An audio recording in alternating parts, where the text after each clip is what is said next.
मी मान्य करते बा की माझी चुकी होती म्हणून मी जी गोष्ट आईला सांगितली ती नव्हती सांगायला पाहिजे, म्हणजे मी सांगायला पाहिजे होती पण मी त्या दिवशी नव्हती सांगायला पाहिजे. म्हणून ओम भैयाला सॉरी भैया, माझा काही असा विचार नव्हता की तुझा दिवस तो खराब व्हावा म्हणून, असं काहीच नव्हतं मनामध्ये. नमस्कार सगळ्याला, कशा सगळेजण मस्त असणार आहे. तर आज व्हिडिओ खूप उशिरा येईल तुमच्यापर्यंत, कदाचित 9 साडेनऊ सुद्धा वाजू शकता, पण माझ्या मनाला लागली ती गोष्ट म्हणून म्हणलं चला एक व्हिडिओ करू द्या. आणि तुम्हाला माहिती आमच्या घरी सगळेजण समजा घरचे कामं चालू आहे, प्लास्टर चालू आहे, वावरात जाणं चालू आहे, सगळं म्हणजे खूप सारे कामं चालू आहे, त्याच्यानं व्हिडिओसुद्धा तुमच्यापर्यंत यायला नाही. पण आता जस्ट मी सध्या स्वयंपाक केला आणि लगेच मला दस्तक मोबाईल घेतला हातामध्ये, तर आपल्या ओम भैयाचा व्हिडिओ बघितला, तर खूप मनाला वाईट वाटलं. आणि कुठं ना कुठं तरी माझी सुद्धा चुकी आहे, मी मान्य करते. पण मला असं वाटलं नव्हतं की बा जी गोष्ट मी माझ्या आईला सांगेन आणि माझ्या मनात ज्या ज्या मस्त गोष्टी असतात ती माझ्या आईसोबत मी सगळं शेअर करते. पण मला असं वाटलं नव्हतं की अशी आई समजा ही गोष्ट फोड करीन म्हणून. असं म्हणजे माझ्या मनात बी नव्हतं की आई अशी म्हणजे कोमलला म्हणा की कोमलला म्हणा कोणाला सांगेन म्हणून, असं माझ्या मनात काहीच नव्हतं. आणि मला वाटलं की माझ्या आई आणि माझ्यात आमच्या दोघी मालिकेमध्येच ही गोष्ट राहील, पण तसं काही झालं नाही. ती गोष्ट कोणची तुम्हाला मी सांगणारच आहे. आणि साहजिक आहे, तर कोणालाही खराब वाटाजोगतच आहे, कारण की त्याचा एवढा बड्डेचा दिवस होता आणि तो दिवस पुरा त्याचा खराब झाला. मी मान्य करते ही गोष्ट की चुकी माझीसुद्धा होती, मी काय असं म्हणत नाही, तुम्ही करा कमेंट, पण माझी चुकी एक्सेप्ट करते की बा माझी चुकी होती. पण मला असं वाटलं नव्हतं की माझी आई असं सांगेल म्हणून, पण त्याला ती गोष्ट सांगितली, त्याला खूप लागली मनाला. त्याकरता तो माझा फोनसुद्धा उचलू शकत नाही, बोलू शकत नाही, याला काही मी काय म्हणणार नाही. पण बहीण भाऊ हे आमचं रक्ताचं नातं आहे, तर 2-3 दिवस राहीन किंवा 8 दिवस किंवा 15 दिवस, पण आम्ही एकच होणार आहे. तर तुम्हाला सुद्धा माहिती आहे, मला सुद्धा माहिती आहे. पण ते कसं राग असतो ना, त्याचा राग आहे, त्याचा राग थंड करण्यासाठी आम्हाला आता काय करणं पडतं काय सांगा आता, का एकदा भेटून सुद्धा येणं पडेल त्याला, तेव्हा त्याचा राग थंड होईल.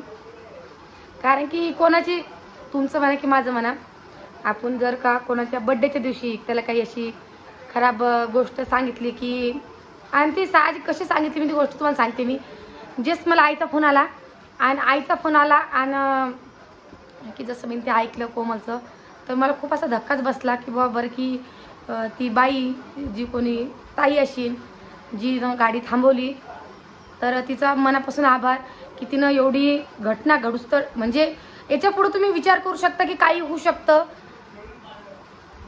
या गोष्टीचा तुम्ही अंदाज करू शकत नाहीये.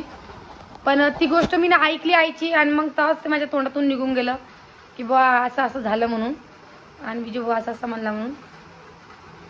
तर आता ही गोष्ट इथंच संपवते मी, जास्त काही नाही. पण मला एवढंच असं म्हणणं होतं आईचं की आईनं त्याला अक्षता किंवा लावायला पाहिजे होता. बरं ज्या आईचा राग असेल, दोघा मालिकाचं काही झालं असेल, तर आईनं नाही लावल्या. पण मग कोमलचं काम होतं, कोमल त्याची अर्धांगिनी आहे, तिला समजायला पाहिजे आपल्या नवऱ्याच्या मनात काय चालू आहे.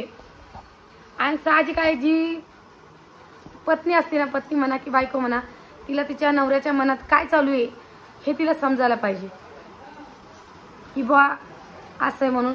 आणि आईचं सुद्धा चुकलं की बा तिथं हॉटेलमध्ये जेवण करायला जाणं होतं, साहजिक आईला जायला पाहिजे होतं ना, जेवती तडी पण जाती, त्याच्यासोबत नुसतं एक घास केकचा सुद्धा खाती, त्याच्या मनाला चांगलं वाटलं असतं.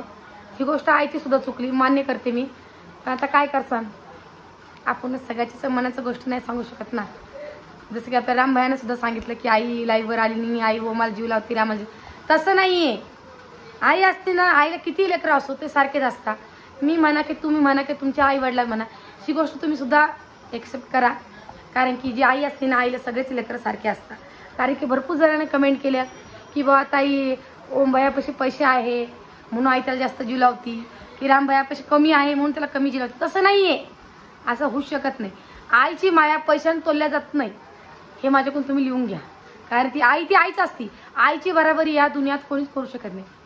देव सगळ्याच्या रक्षक करू शकत नाही म्हणून त्यानं आईला बनवलं, आणि आई आईच्या मनातला आठवू शकते. पण त्या दिवशी काही झालं असेल किंवा आईला त्या गोष्टीचा राग सुद्धा आला असेल किंवा कोमलनं ओढणी गेली, लक्ष दिलं नाही, किंवा की आईच्या मनाला असं लागलं असेल की याच्या पुढे काय सुद्धा होऊ शकतं, तर तिचं त्या माऊलीलाच माहीत तिच्या मनात काय चालू होतं. म्हणून याच्यावर मी तुम्हाला काहीच सांगू शकत नाही, कारण की जिचं तिलाच माहीत असू शकतं, आपल्याला नाही समजत.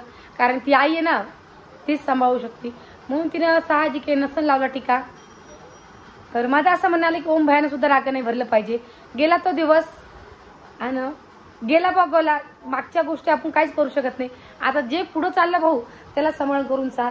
आणि मला माहिती आहे तू सगळ्यांना घेऊन चालतो, तसंच आम्ही सुद्धा घेऊन चालतो. पण आमच्या मनात असं काहीच म्हणत नव्हतं की तो दिवस तुझा खराब व्हा म्हणून. हे सुद्धा लक्षात ठेव तू. पण जाऊ दे, आता तो गेला दिवस. आता पुढच्या पुढं मी लक्ष ठेवीन की आईपर्यंत काय गोष्ट सांगायची आणि काय नाही. आणि आईला सुद्धा, आता आईने जर माझा व्हिडिओ पाहिला असेल तर आईला सुद्धा माझा राग आला असेल तर आई तुझी चुकलं म्हणूनच मी बोलले, तसं मी बोलत नाही. कारण मला भरपूर जण म्हणतात त्यांच्या घरात जसं काय झालं का ताई तुम्ही त्यांना समजून सांगा. पण जे खरं आहे त्याच्यावरतीच मी बोलते, बाकी तसं काहीच नाही आहे. आणि मी हे सुद्धा मान्य करते माझी सुद्धा चुकी झाली, आईची सुद्धा चुकी झाली की ती गोष्ट तिनं त्या दिवशी काढली. म्हणून तिने जर ती गोष्ट त्या दिवशी पोटात ठेवली असती आणि दुसऱ्या दिवशी जर सांगितली असती तर काही झालं नसतं. पण ते का रागातामात आईच्या ते कोंडातून निघून गेलं आणि तो सगळा दिवस त्याचा खूप खूप म्हणजे खूप वाईट गेला. म्हणजे तो पुरा दिवस त्याचा बोर गेला.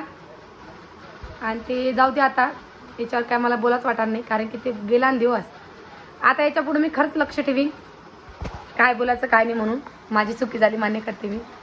आणि तुम्ही सुद्धा कमेंट करून सांगा आपल्या ओम भैयाला की भाऊ तू रागा नको भरू, आम्हाला माहिती तू सगळ्यांसाठी चांगलंच करशील. पण तो दिवस आता आम्हाला असं लक्षच नव्हतं की असं होईल म्हणून. आणि पुढचं कोणी सांगू शकत नाही ना, कारण की तू काय आईवर राग भरू नको म्हणा.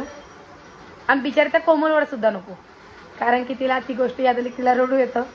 म्हणून सांभाळून घे भाऊ तिला सुद्धा, आई दादाला सुद्धा. आणि मेन गोष्ट म्हणजे जर आजचा रामचा व्हिडिओ बघितला असणार तर मी तर आई म्हणते मी जाण्याला जाणार आहे, तर तुम्ही सगळ्यात पहिली ही गोष्ट आपल्या ओम भैयाला कळवा बरं की त्यांना सोडू नको म्हणून. आणि त्यांना साहजिक जाण्याला जाऊच नको देऊ म्हणा. तुम्ही सगळे सोबत राहा आणि तुम्ही आम्हाला सगळे सोबत असलेलंच आवडतं, बाकी तुम्ही फुटाफूट करू नका. आणि जर का तुम्हाला जाणंही असलं जाण्याला तर तुम्ही महालक्ष्मीला किंवा याच्याला जा, असं अधूमधात जाऊ नका. एवढं प्लीज मी रिक्वेस्ट करते तुमच्यापर्यंत की तुम्ही असं आपल्या ओम भैयाच्या कमेंटमध्ये जाऊन त्यांना कमेंट करा आणि त्यांना सांगा. आणि हां, अजून एक गोष्ट आहे, आता ही गोष्ट मेन म्हणजे आपल्या भाऊसाठी, सुदर्शन भाऊसाठी.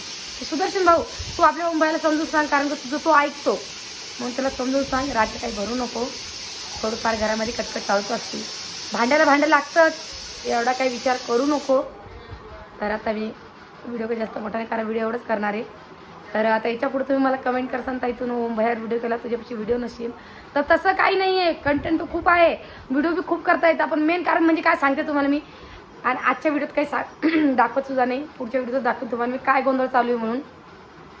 घरात भरपूर सारा पसारा आहे, कोणची वस्तू कुठं ठेवा ते सुद्धा समजा नाही आम्हाला. त्याच्यात लेकराची शाळा सुद्धा आहे, रुद्रला शाळेत सुद्धा घेऊन जाणं पडतं. मेन म्हणजे मला वावरात सुद्धा जाणं पडायला, वावरात सुद्धा खूप सारे तण झाले असणार आहे.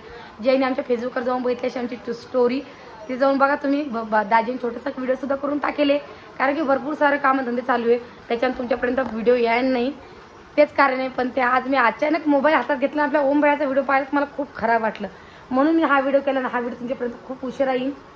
तर बघा, कमेंट करा, यांच्या पुढं काय रिप्लाय तुम्ही मला कमेंट करून सांगा.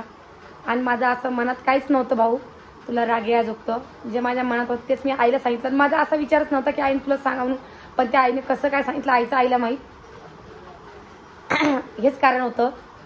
आणि अजून एकदा तुला माफी मागते मी, काही गलती झाली असेल तर माफ कर मला. आणि आमच्याशी नाराज राहू नको, कारण तू नाराज राहिला म्हणजे आमची पुरी फॅमिली नाराज असते, एवढं लक्षात ठेवतो तू. कारण की तू आमच्या घरातला एक मेन माणूस आहे की जो आम्हा सगळ्यांना हसी खुशी खेळतो. आई म्हणा की दादा म्हणा की कोणी म्हणा, एक असं हे आहे, तू मेन माणूस आहे की बाबा कोण्याही गोष्टीत तू आमच्या खंबीरपणे उभा राहू शकतो. मी लाख मोठी आहे पण तुला मी मोठं मानते आणि तुझ्याशी सॉरी म्हणते तुला, अजून सांगते मी. तर चला मग आता व्हिडिओ काही जास्त मोठा नाही करणार, व्हिडिओ एवढाच करणार आहे. आणि आता याच्यापुढे काही कमेंट करा असेल तर मराठीत करा, इंग्रजीमध्ये करू नका, कारण की तुम्हाला माहिती आहे तुमच्या मनीषा आईला मराठी वाचता येतं, इंग्रजी वाचता येत नाही. म्हणून प्लीज सगळ्यांना सांगते, ज्या कमेंट करणार त्या मराठीत करा, कारण की 2-3 दिवस झाले तुम्ही खूप कमेंट करायला लागल्या, त्या कमेंट मला वाचता सुद्धा येत नाही, मग मी त्या हे करून टाकते म्हणून. आणि खूप जण म्हणतात ताई तू 2दा कमेंट डिलीट मारली, 3दा कमेंट मारली, तर हेच कारण. तुम्ही फक्त मराठीत कमेंट करा, त्या मी तुमचं उत्तर नक्की देईन त्याच्यावरती काय नाही. आणि तुमचे काही प्रश्नसुद्धा असले ते सुद्धा मला कमेंट करून विचारा. आता गळ्यासुद्धा खूपच बसलेला आहे, कारण की पाणी इकडलं पाणी तिकडलं पाणी, हेच कारण आहे. आणि अजून सध्या ओम भैयाला सांगा तुम्ही की यांच्यापासून राग भरू नको म्हणून. आईला सुद्धा बोल, दादाला सुद्धा बोल. त्यांच्या घरात खूप असं गोंधळ झालेला आहे. म्हणूनच आजचा व्हिडिओ तर पुरा बसूनच केला, तसंच मीनं सुद्धा केला. म्हणून सांभाळून घ्या. आणि अजून एकदा सगळ्यांना सॉरी, जी माझी गलती झाली ती मी ॲक्सेप्ट करते. चला मग सगळ्यांना अजून एकदा बाय बाय. जय महाराष्ट्र सगळ्यांना.